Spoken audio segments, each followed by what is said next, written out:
I dag der prøver vi Prison Architect 1'eren, da der ikke rigtig er kommet noget nyt om 2'eren endnu. Paradox, de er lidt langsomme.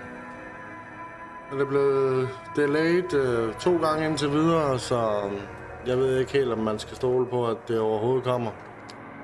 Jeg ved ikke, om det var en for stor mundfuld, de havde gabt over der, men det må vi jo se med tiden. Men som sagt, Prison Architect 1, så må vi se, om vi kan finde ud af at styre sådan et fængsel her.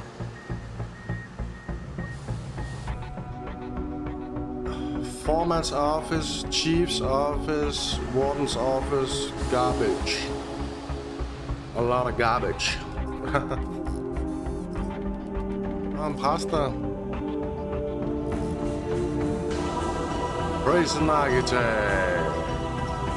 Ja. Og det er jo meget sådan 2D-spil-agtigt. Lidt ala GTA 1, 2.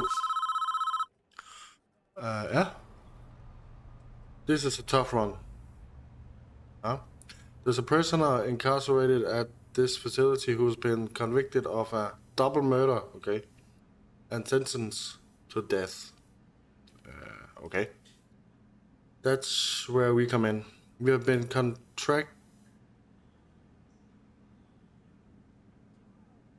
contracted to construct an execution chamber.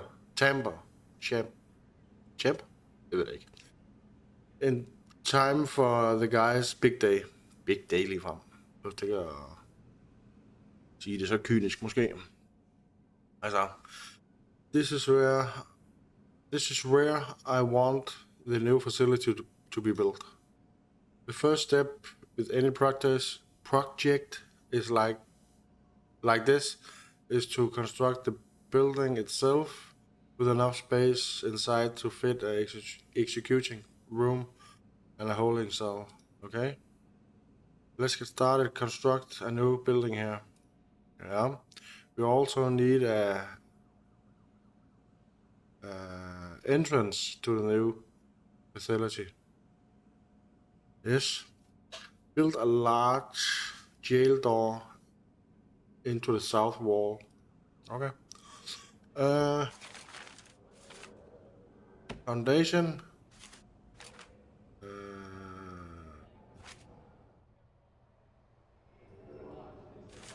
Break.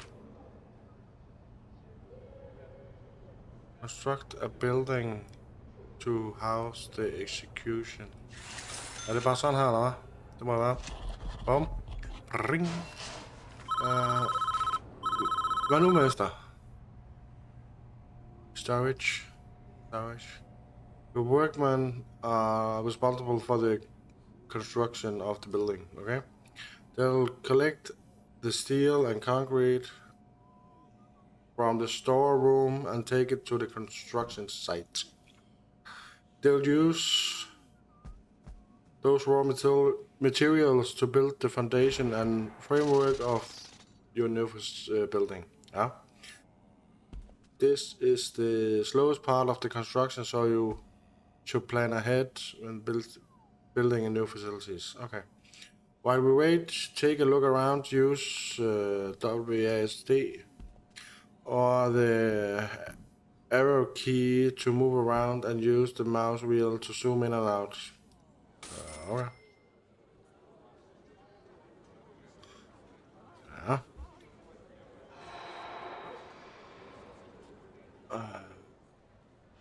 Kantin. Lille fængsel det her, er det ikke det? Og dobbelt op på, ja. Det er meget lækker. Man kan også bruge tiden. Det kan vi prøve. Doors. Large jail door. Skal vi have her, ikke? Alt det tror jeg, vi har forstået. Og vi har 620.000. Sådan, mand. Du ser her. Daily cash flow. Og vi har 45 fanger ud af 51.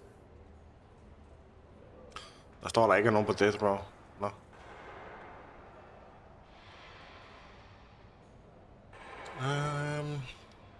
Jamen skal vi ikke bare fyre lidt mere op så her?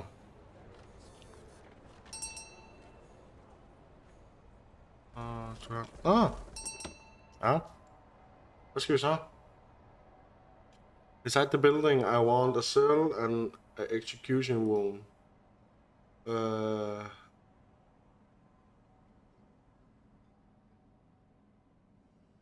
Partition the space by construct some brick walls. Okay. Ja, walls, brick walls. Du skal få nogle brick walls, skal du. Og der skal du vel også have en large jail door. Hvordan... sådan der, okay. Jeg kunne forestille mig, at der også skulle være en der. Get moving. Hallo? Så går dem stærkt, når man lige fyrer den helt op der. Ja, hvad så? Now add a large jail door to the... Det har jeg allerede gjort. You can rotate... Ja, har jeg gjort. Hvad så? Way ahead of you. That's looking good. We now need to designate rooms within those spaces. Designate a cell in the smaller area where our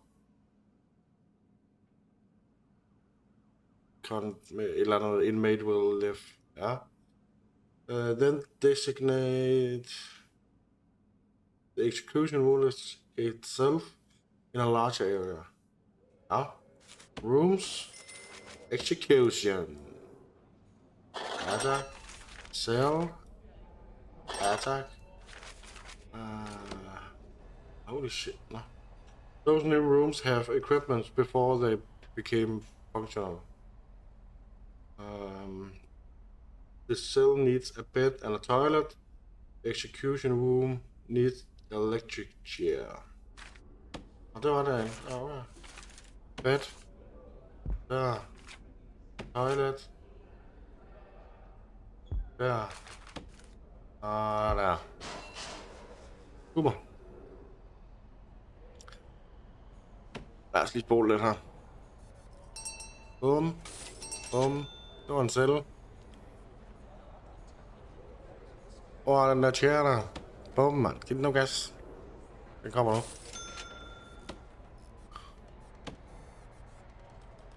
Jeg tror roligt, vi kan lægge den på 2, fordi det der 1, der er det, der er for langsomt i livet her. Hvad fanden lavede jeg der? Ja. That's the essentials take care of. But there are still a few improvements you should make. It's up to you though.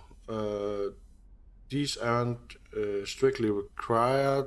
It depends how much you care about your prisoners and the environment. Okay.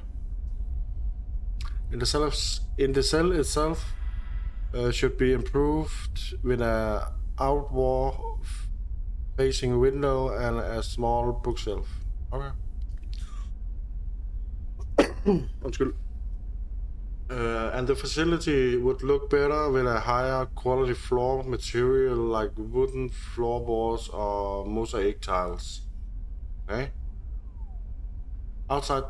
Outside you should add some lighting and a paved pathway if you think it needs it. Okay.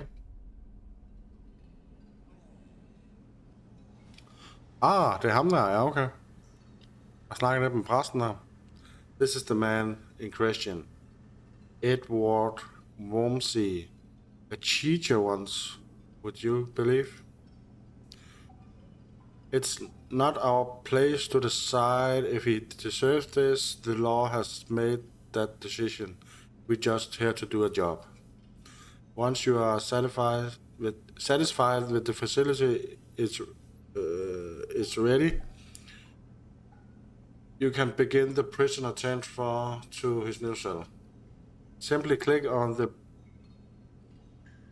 Polaroid in his cell to initiate the transfer. Okay. Det må være den der. Ja, okay. Der er et eller andet, vi skulle herovre, ikke? Floor, paving stone. Der er jo ikke engang noget her, jo. Skal man så også bygge det der, eller hvad? Sådan.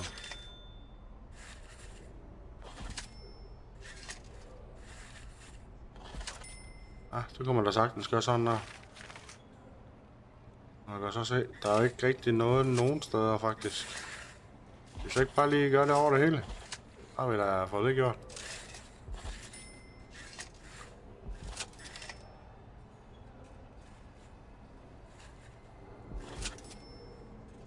Ja.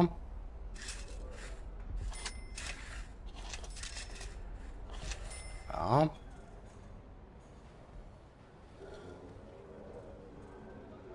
Der er ikke nogen grund til, at de går på jorden, altså direkte på jorden. Nå, Stone, iron floor, landscape, nej. Var ikke noget gulv, vi skulle... han kaldte det mosaik, eller sådan noget.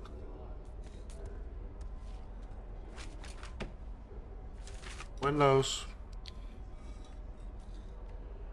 Yes. Jeg vil nok godt få her. Bookshelf. Ja. Light. Det er der jo så.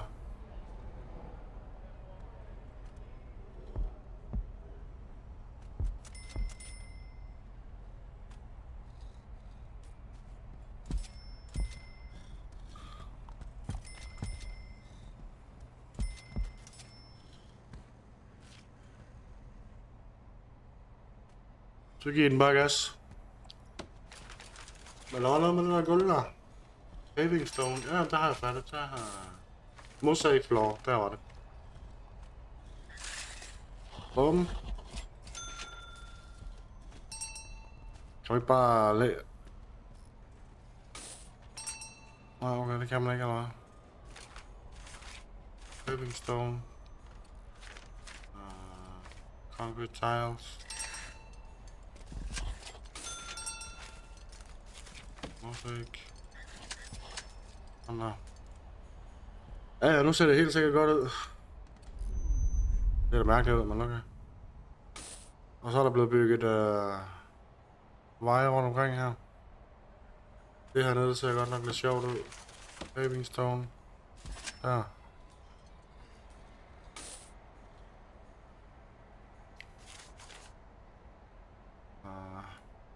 Ja, jamen det burde jo næsten være det, skal jeg til at sige. Så er det vel bare videre til the man, the chief.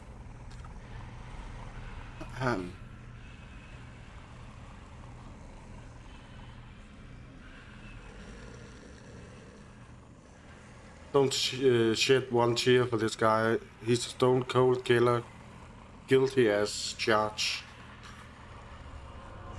He even confessed. Wanna hear his description of what he did? It's juicy stuff. It was around 11 p.m. The light were already on and knew she was home. Og så får vi sådan en backstory. Vi har noget kaffe her. Undskyld, jeg skal lige køre rundt. De har også trammer på vinduerne derhjemme.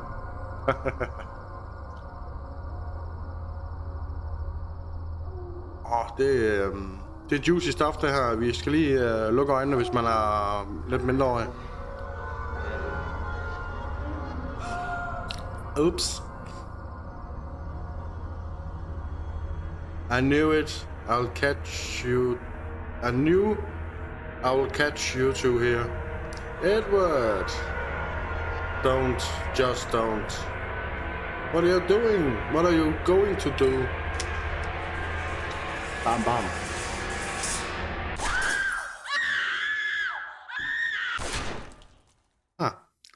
Headshot. Headshot. Ja. Ja, okay. Jamen altså, kærlighed får folk til at gøre sindssyge ting nogle gange, så it happens.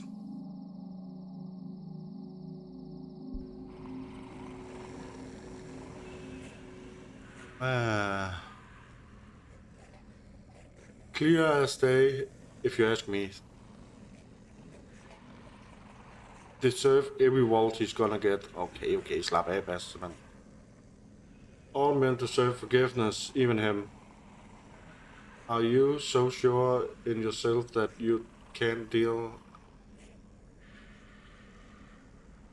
that you can deal out such final judgment? Catching your wife with another man is no excuse for what he did. And he went there with a loaded gun, knowing he will find them together. That's double premeditated murder. Okay. Oh no. He's done nothing but corroborate with the authorities. This state is making an example of him. If he had committed this crime 100 miles north, he will be looking at life imprisonment instead. How is that justice? Do you want a guy like this running free? I'll sleep just fine at night when I know he's gone. Ham der fængselsvagten der, han er sådan lidt alt at høre på. What up, CEO? Good work so far. However, there's one problem. The execution room isn't functioned yet because it doesn't have any power. We need to connect it to the electrical supply. Hvad fanden skete der der?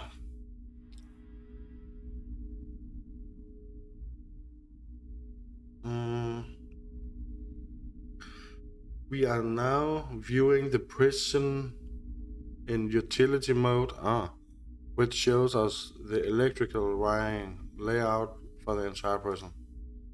Each building in the prison is connected to the power grid by these thick underground electrical cables.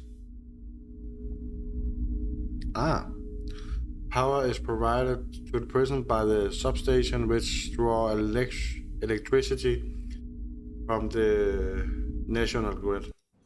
Okay. Hey, hvad er... Hallo? Der er også et problem herovre. De har ikke engang noget strøm herovre.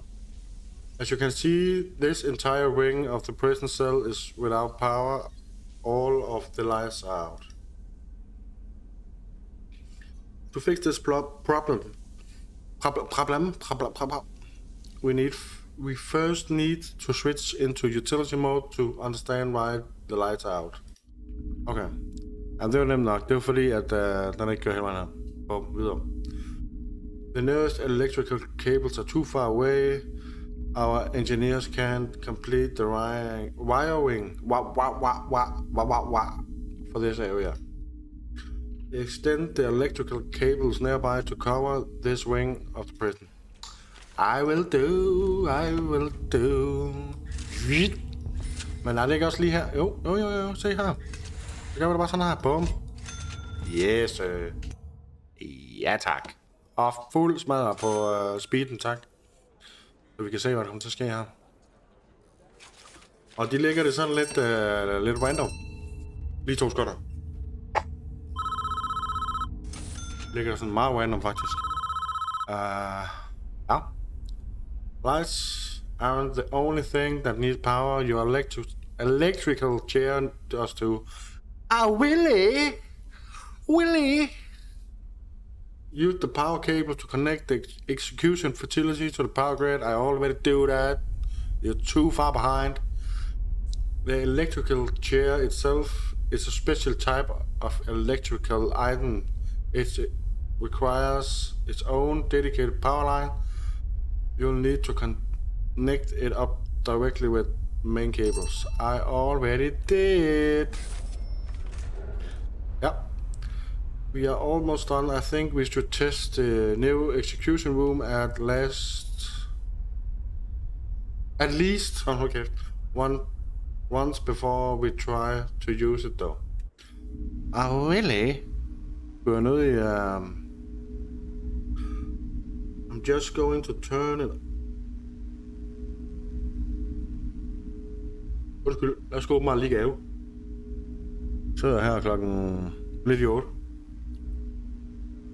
Turn it on for a few seconds. Make sure everything is okay. Yeah.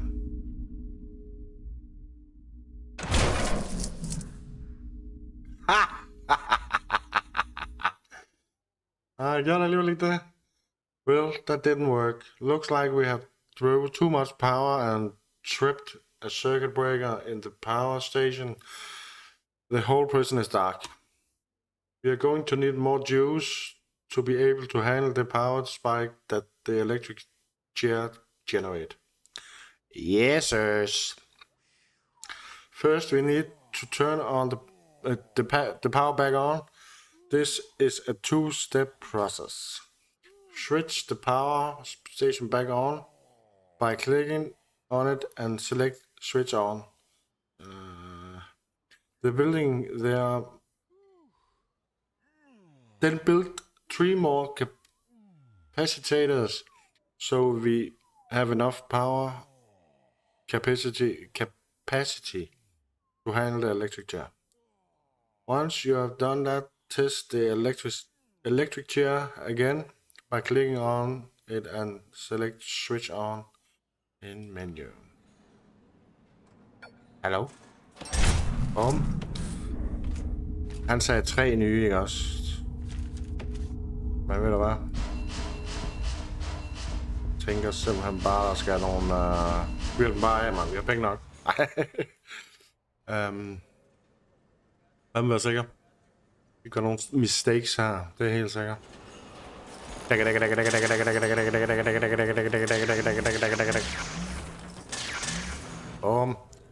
Så skal vi herover. Ja, switch on. Nå. Lige til at sige switch on, David. Well done. I believe we are finished with this job. What happens now is out of our hands. We did a professional job and that's important in our business.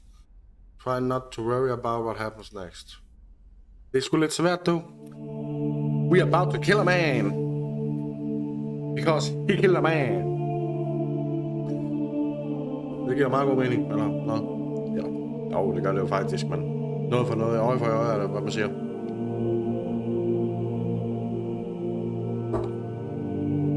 Er det ham der, hvad er der nede?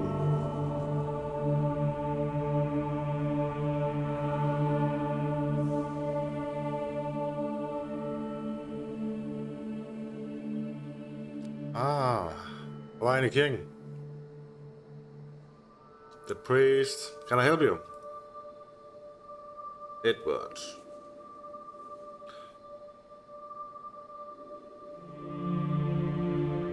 Are you looking for forgiveness? I don't know. I have to do something. I can't live with the things I've done. You have to turn yourself in, whatever you are done.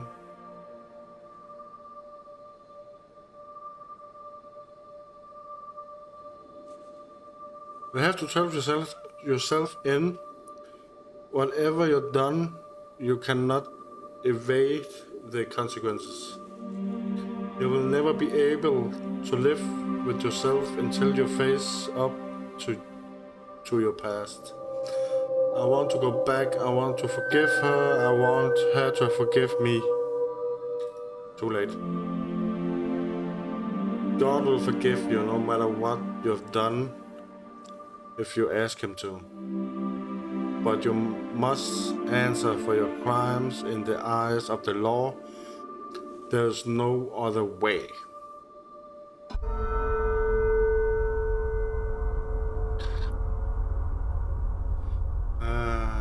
It's time, Edwards.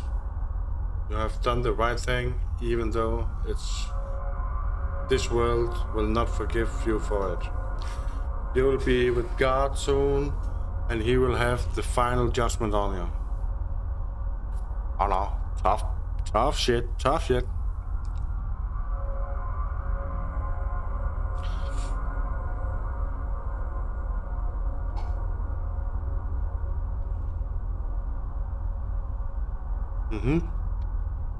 Ja.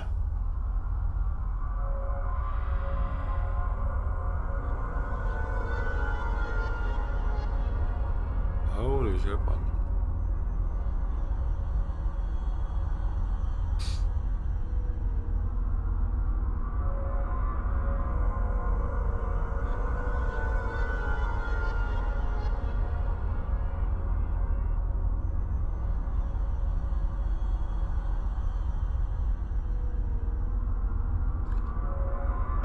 Tough shit, det må man sige.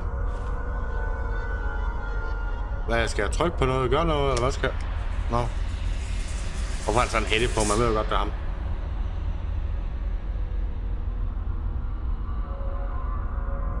Edward Wamsey. You have been found guilty of 2 counts of murder in the 1st degree. The penalty is death. Do you have anything to say? Susan, I'm sorry.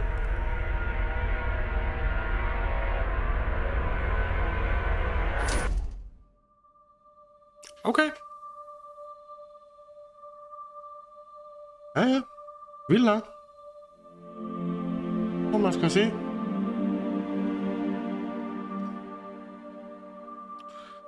Det er sgu vildt nok.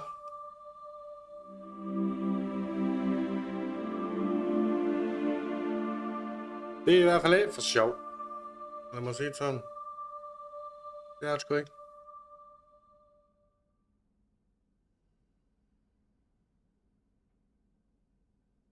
Chapter 2, Palermo. What the fuck is this? Palermo, det er ikke... Okay. Jeg har en lille formodning om, det brænder her. There's a crisis.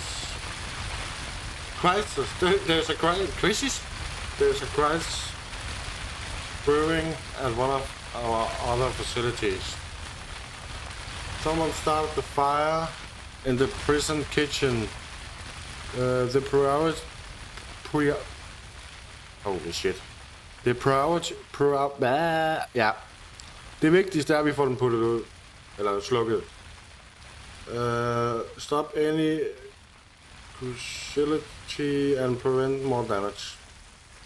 Use the emergency service button in the toolbar to call the fire brigade. Get this fire under control before it burns the whole prison down. Ja tak. How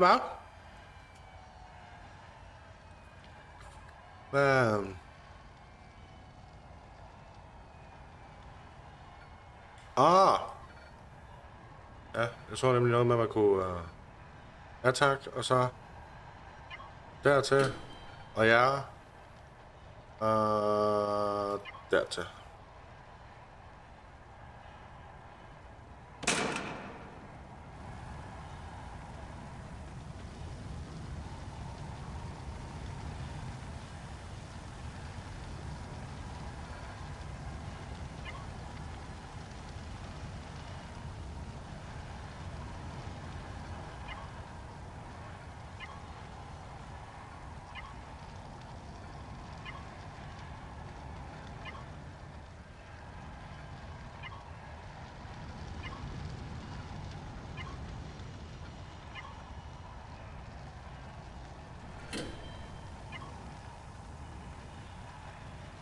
Ja, det skal nok gå, det her.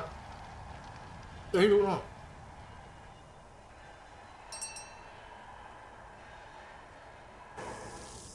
Ja. Oh my god, there's a survivor in the wreckage. Han tager ikke ud til ham der.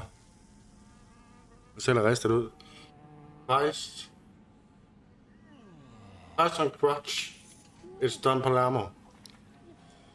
Of all the inmates, it's just had to be our mob boss. Oh shit. The bad news for him is that budget cuts have meant we have to sack all our permanent doctor. What? The good news is our facility is still usable. Hire a couple of doctors and they will take care of Don Palermo.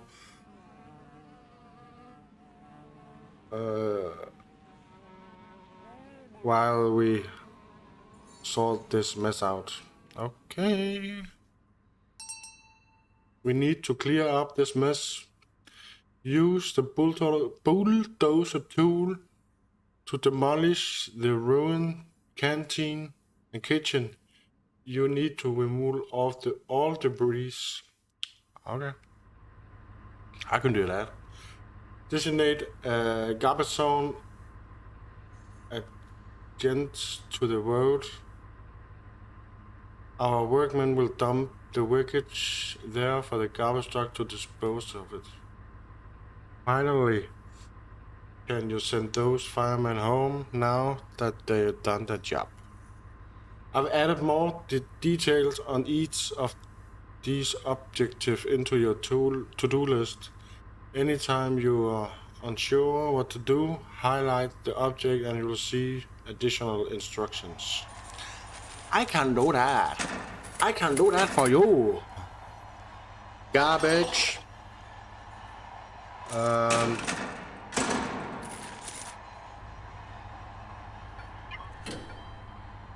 Dismiss.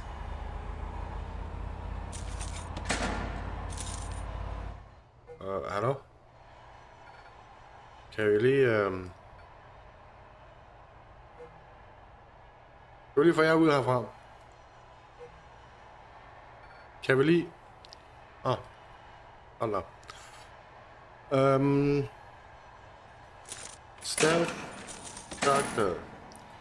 Ja, det må være hernede. Hold kæft, hvor er der beskidt, mand. Eller hvad? Eller bare gammelt? Jeg ved det ikke. Jeg vil bare sige 2 doctors.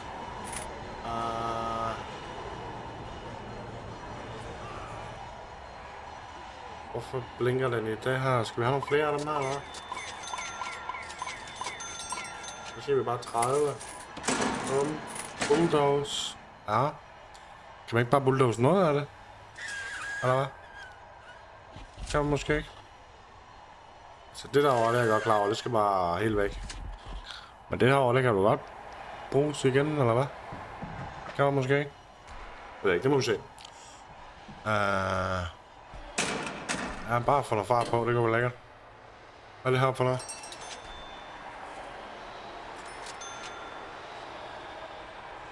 There's no canteen. Oh, shit. Vi har et problem med der kantinepest, der er det en ting, der er 100%.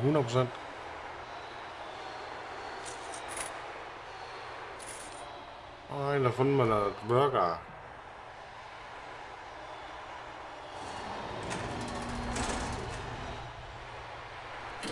Kan vi lige komme i gang? Clear the canteen wreckage.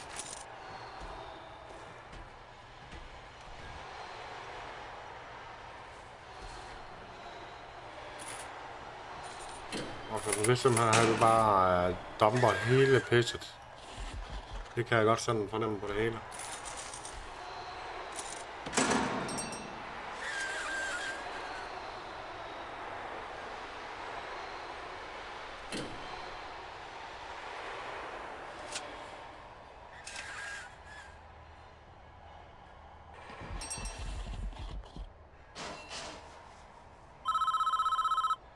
Ja, du må lige vente 2 sekunder, okay?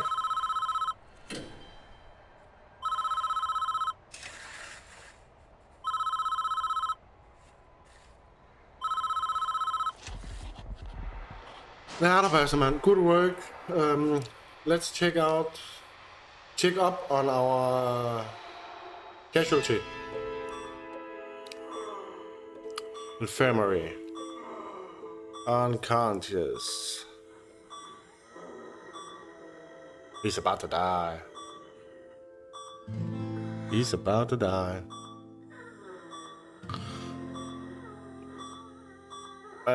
Hvad med det der to? Bæb. Holy shit. Don Palermo.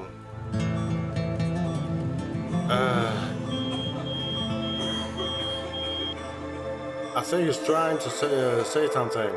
Sony Palermo. Don Palermo, which of you rat piss motherfuckers did this? Okay, he's mad. He's mad. No one did this to you, Poppy. It was an accident. Nico Tamoretti. He's not your Poppy, you idiot. Bop. Shut your thinking mouth and listen good, the both of you. If I knew which of you fuckers started the fire, I'll snap your stinking neck. But my time is done. I'm going to die in this fucking bed. And there's a family business to run. The Palermo's name is all we have got left. So you do the honorable thing, you dirty piece of shit fucks. Capiche? Okay, sir. We know what to do, Pops.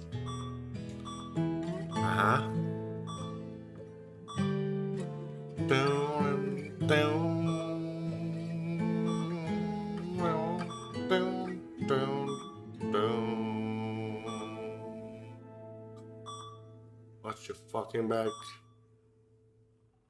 This ain't over, Nico.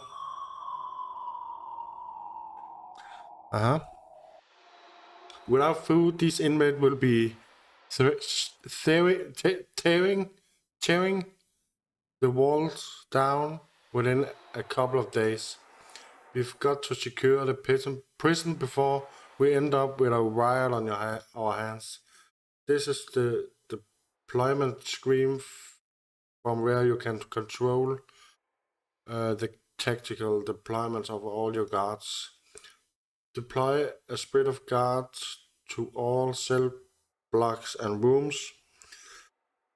Assign 10 guards to stations around the prison. That should be sufficient show-off strings for now. It also wants a patrol around the inner courtyard where we will be building in the new facility. Anytime you're unsure what to do, highlight the object and you'll see the additional instructions. Ja, tak. Hvad skal jeg gøre her? 1, 2.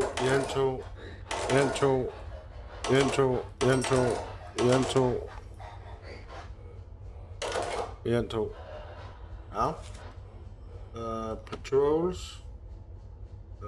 Blue patrol, hvad er det? Okay.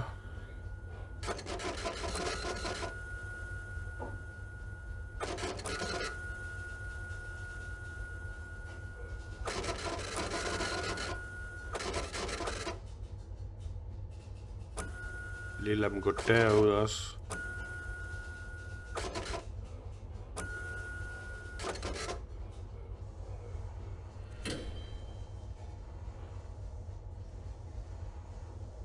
Jeg tror, det er fint.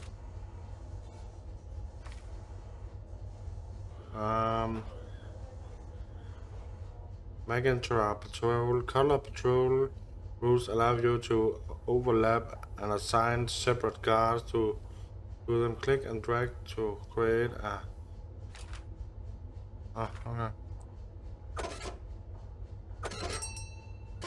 Sådan. Men vi skal have mere staff så, eller hvad? Hello?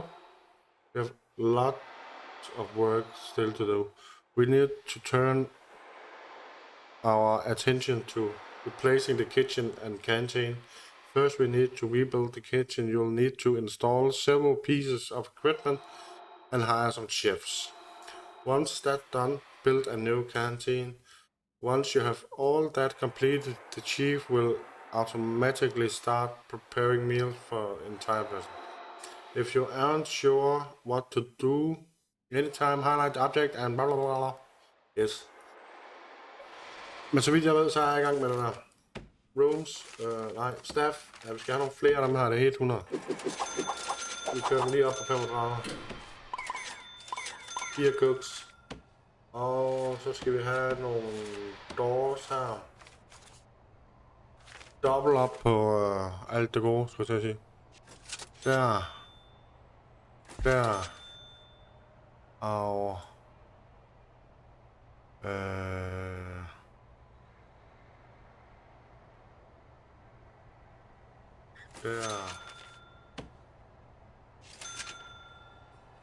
Ja. Sådan der sammen. Og så. At least 8 cooks. Okay. Så kører vi bare på 10, hvis du at least vil have 8. Og vi kan godt lige køre den der på 3 stykker, fordi der skal altså til at ske noget her. Og så ser det også ud til at mangle, sorry to say, men janitors. Det er vel dem, der gør en, er det ikke det? Må lige tjekke her. Keep the inside be present, nice and... Ja, lige præcis. Der skal i hvert fald også bruge sådan nogle, det er 100%. Altså har I set, hvordan der ser ud her? Okay. Okay.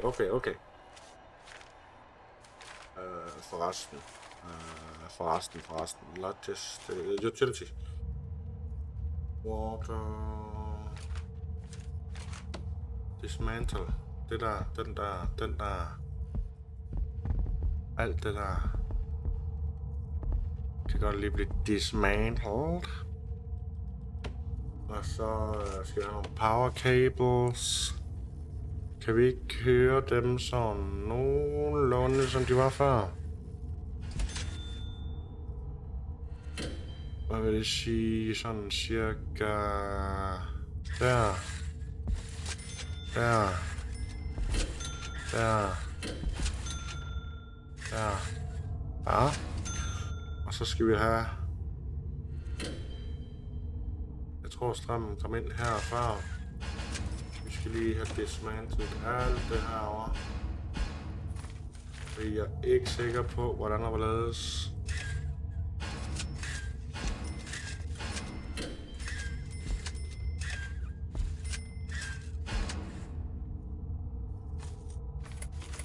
Rooms. Kitchen. Kantine. Det må nok have lidt at være med garantere, fordi så kommer det, tror de garanterer, der er kantine eller andet. Tables. Der skal vel være fuck ton af tables her. Det er på 4 eller hvad?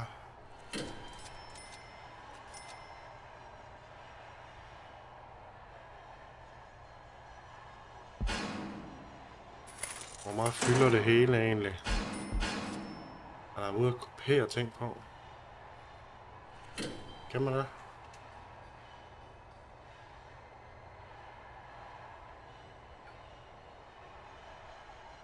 Okay. Kantine. Ja, vel. Ja, tak.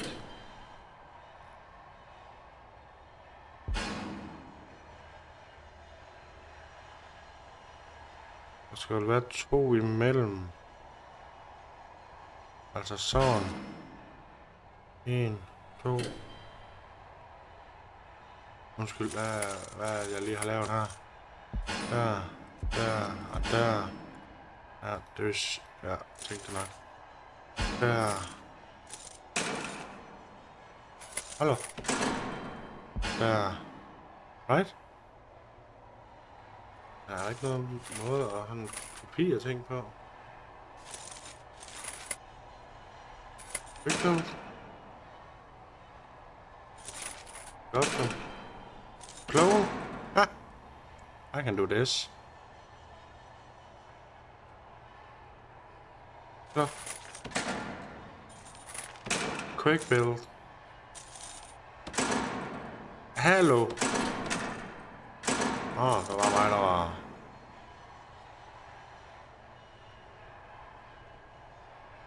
Det kan man. Okay, så skal vi lige have fat i en bænk mere. Der. Så skal vi ind i quick. Så skal vi ind i custom. Så skal vi ind i clone.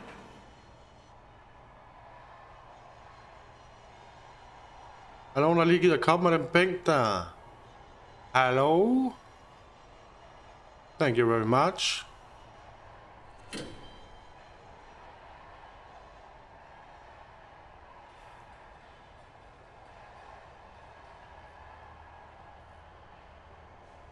Jeg ved ikke, om de overhovedet vil kunne sætte sig ind i midten der.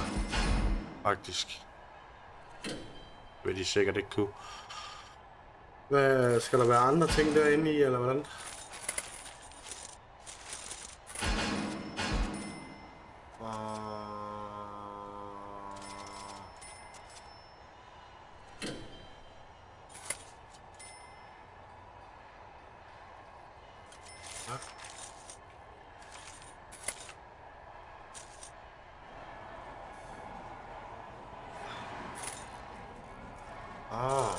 Koker. 1, 2, 3, 4. 1, 2, 3, 4. 1, 2, 3, 4.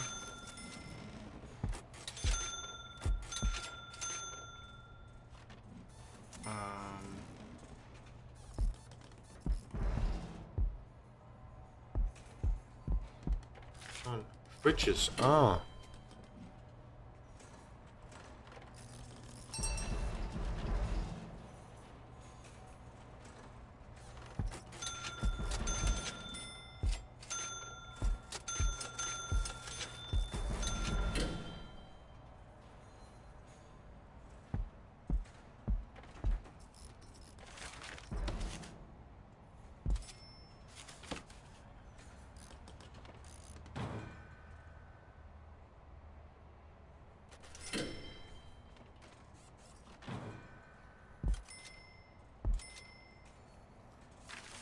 Skal der være table, eller hvad? Ja, måske.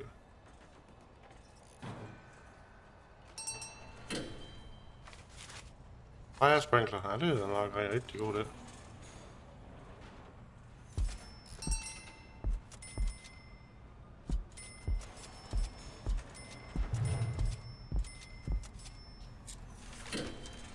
Recycling bin. Du vil altså gerne have et bord herinde også, eller hvad?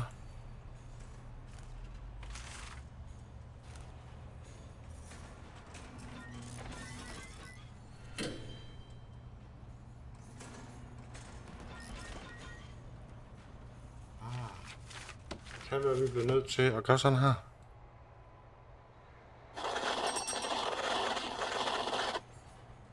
Hvad skal vi så have herovre egentlig? Serving tables, okay. Tænk kraftigt nok, der skulle være mere end det her.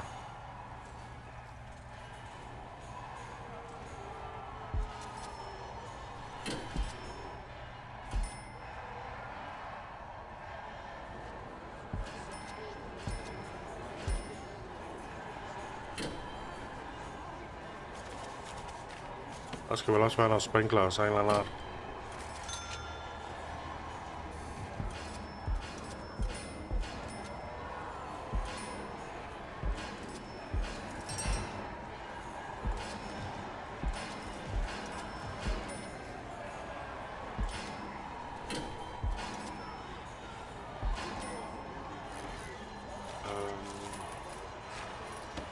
Vending machine.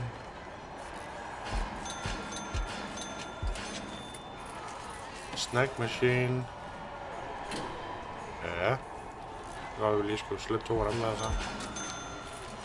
Recycling bin.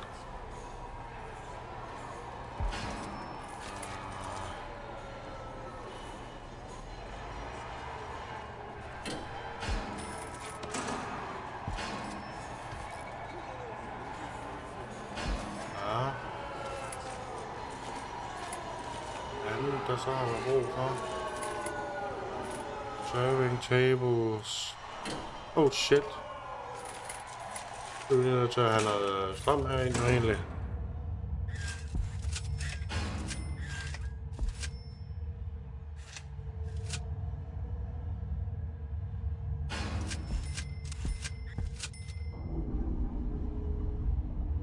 Water. Small water pipe.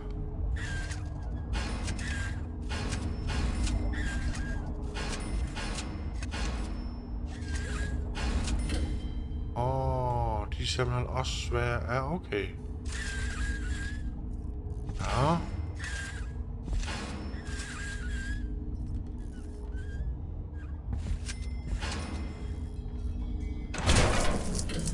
Ja, jeg er i gang, mand.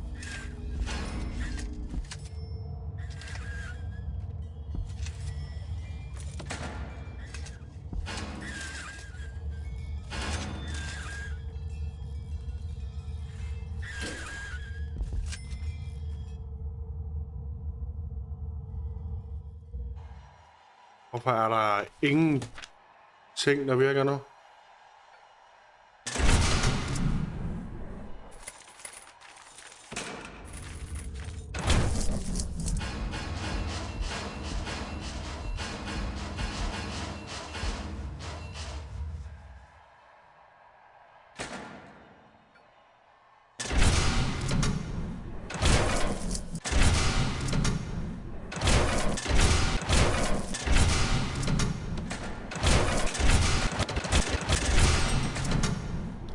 Jeg prøver bare sådan... ja. Nu ringer han så igen, ham der. Ja. This will not believe was just been told. What? Oh. Our guys were dumping some of the old food stuff. They discovered a pack of narcotic and a bottle of alcohol hidden in the crates. We suspected the Palermo family of smuggling into the facility for some time now, but we've never been able to determine how. Some days I don't think.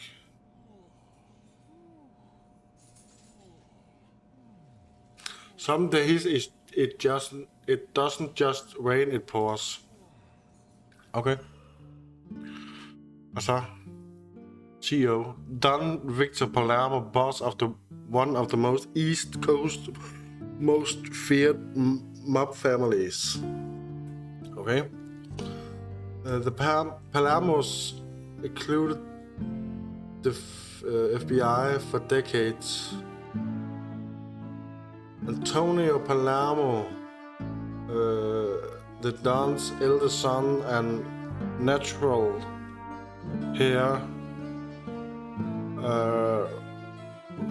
ran the day-to-day operation. Nico Tamaretti wasn't a made man, but was welcomed into the family business when he married the Don's only daughter, Vitalia. And Sonny Palermo, the Don's second son,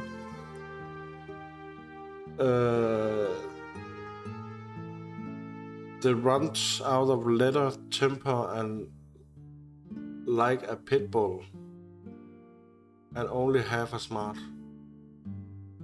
The empire ran a narcotic trade from Maine to Florida. That was until Anthony got caught in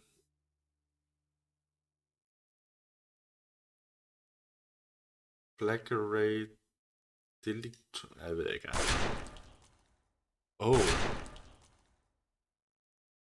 Oh. Shot dead by a jealous husband. Okay. Yeah. Unfortunately for the family, police at the scene found 12 kilos of uncut cocaine in Anthony's sports bag. Holy shit. and the evidence led straight to the top. Okay. Okay. Okay, så. Ja. Overnight, everything the Palermo family had built up crumbled to the ground. The FBI had everything they needed to ensure they all rot in jail. Yes. Undtagen datteren der, eller hvad? Which leave Vatilia, the daughter, the only living member of the family who isn't behind bars. We don't know much about her, other than she was always kept outside of the family business. But somebody on the outside must have been sending those drugs in. Yeah, Vatilia. Bad girl. Bad girl. We should have quite a serious narcotic problem on our hands here, but we can't deal with it yet. We've got our kitchen and canteen up and running. Our chief will work on preparing food for everyone and should cool things down.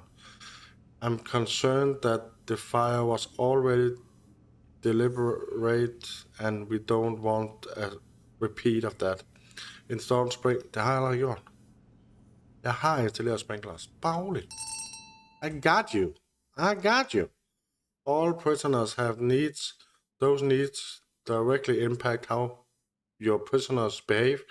Right now, everyone is starving, hungry, and that's what all the shouting has been about. Food is one of their highest priority needs, and you ignore it and your peril a prison is just a few failed meals away from a wall-to-wall riot. You can monitor the needs of all your prisoners from the needs report, which you can normally access through the report icon in the bottom right. The report shows the combined need of all the prisoners. Red means a lot of prisoners are angry about this particular needs not being met. Recreation of food. Yeah, okay. As you'll expect, food is red for virtually everyone. But those prisoners are also very bored, recreation need, and the prison is a pretty shabby state, which is reflected in the environment and clothing need. Is your decision as the resigned prison architect which needs you will try to attend to first? You should install televisions in the cell to keep them occupied and hire some janitors to keep clean. Or you can just ignore your prisoners' need altogether and rely on force to keep your prison under control. I'll leave it up to you. Tak. Skal jeg kraftedeme ikke give... men hvad er det nu, mand? We have been an incident in the showers. There's a body. Actually, there's two bodies. Luckily for us, they've got cameras in there. When you get a moment, click on the Polaroid in the showers, and we will take a look at what happens. Det har jeg sgu ikke lige tid til nu, Basman. Vel? Vi har, som du selv lige siger, et helt fængsel, der mangler mad.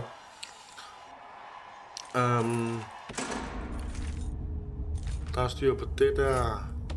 Der er styr på vand. Hvad har vi mere brug for herinde? Not a damn shit, eller hvad? Der er styr på det. Er der mad nok og alt det der? Det tror jeg ikke. Jeg tror godt, vi kan installere sådan en der mere. Sådan en der mere.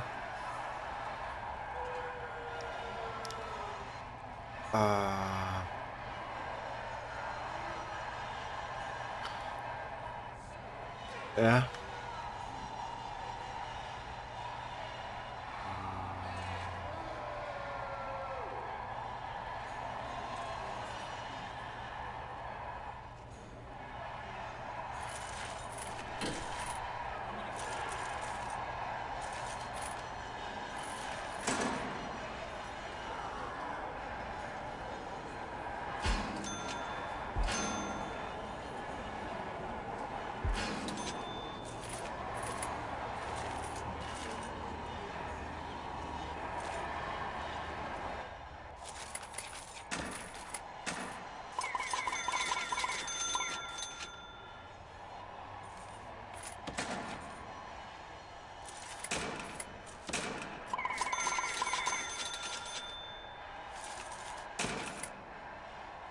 Vi skal også have et andet gulv herinde, ikke? Ellers så bliver det der noget mærkeligt noget at se på. Eliminate flooring, fire resistance, a wood floor with a fire resistance. Det er da bare det, vi skal have her. Bum.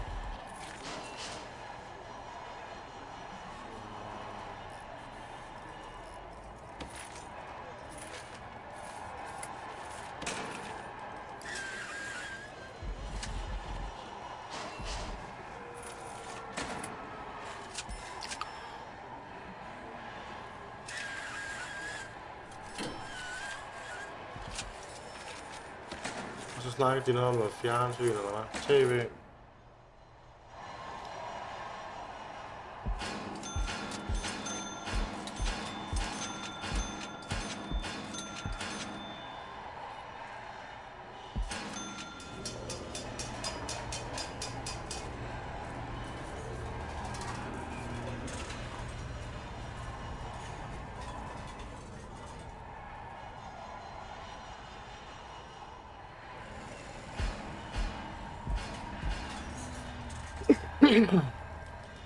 Undskyld. Tror lige, jeg stillet de første forkert. Ja, de skal vende sådan her.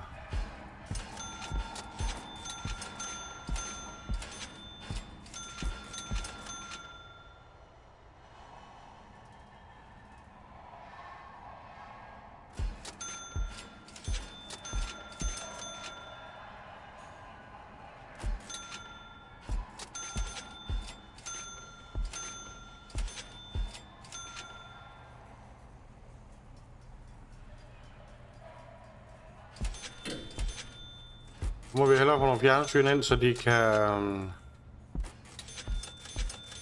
blive lidt mere happy, eller hvad man siger. Det kan være, vi får lidt ro.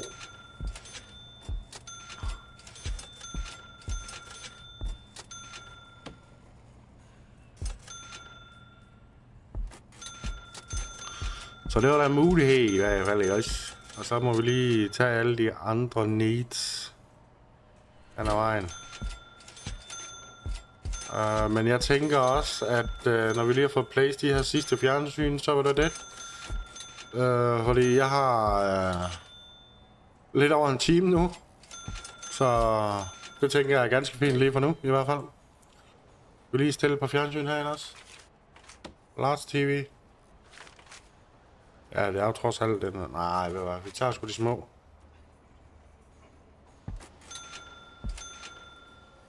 Sådan der. Men ja, det var vist dem alle sammen.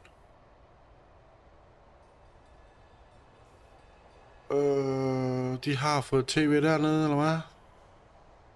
Super.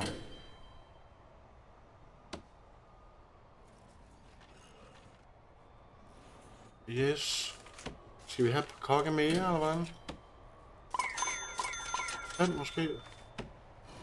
Fordi så er der lidt mere håb forude, vil jeg sige.